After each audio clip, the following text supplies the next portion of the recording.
ఇవాళ రాష్ట్ర మంత్రిమండలి ఒక చరిత్రాత్మకమైన నిర్ణయాన్ని, చరిత్రాత్మకమైనటువంటి తీర్మానాన్ని చేసింది.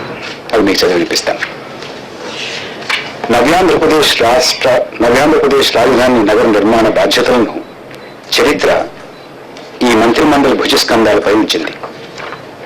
ముఖ్యమంత్రి శ్రీ నారా చంద్రబాబు నాయుడు నాయకత్వంలో వచ్చే 100 కోటి వత్సరాల పాటు ఈ భూమండలంలోనే తలమానికంగా పరిడవిల్లే రాజధాని నగరాన్ని నిర్మించడానికి రాష్ట్ర ప్రభుత్వం ఉపక్రమించింది. రాష్ట్రం నడిబొడ్డులో విజయవాడ, గుంటూరు పట్టణాల మధ్య కృష్ణవేణి నదికి ఇరువైపులా మన రాజధాని నగర నిర్మాణం జరగాలని ఇదివరకే మంత్రిమండలి నిర్ణయించింది. రాజధాని నగర నిర్మాణానికి వేలాది మంది రైతులు స్వచ్ఛందంగా ముందుకొచ్చి భూ సమీకరణ పద్ధతిలో సుమారు 33,000 ఎకరాల భూములను ప్రభుత్వానికి ఇవ్వడానికి అంగీకారం తెలిపారు. ముఖ్యమంత్రి శ్రీ నారా చంద్రబాబు నాయుడు నాయకత్వంలోని ప్రభుత్వంపై రైతులు, భూ యజమానులు వెల్లడించిన నమ్మకానికి రాష్ట్ర మంత్రిమండలి వారికి కృతజ్ఞతా అభివందనాలు తెలియజేస్తోంది.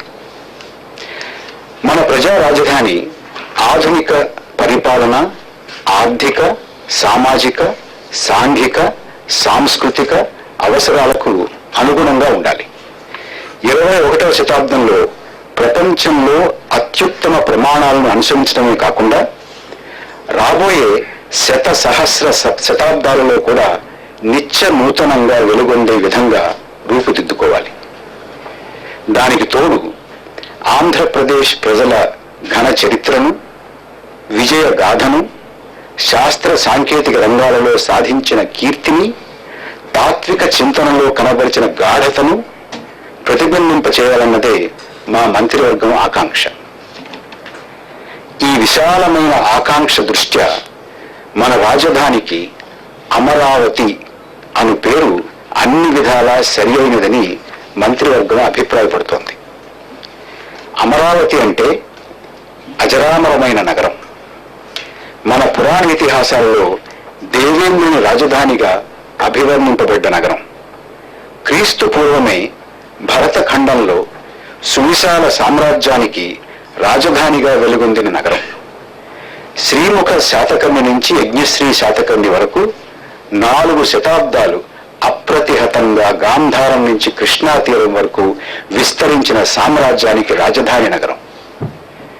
గౌతమ బుద్ధుని పాద స్పర్శతో పునీతమైన నగరం. ఆచార్య నాగార్జును వంటి అనేక మంది పండితుల తాత్విక శాస్త్ర చర్చోపచర్చలతో మార్మోగిన నగరం. సనాతన బౌద్ధ ధర్మాలు రెండింటికి సమానంగా ఆలవాలమై విలసిల్లిన నగరం.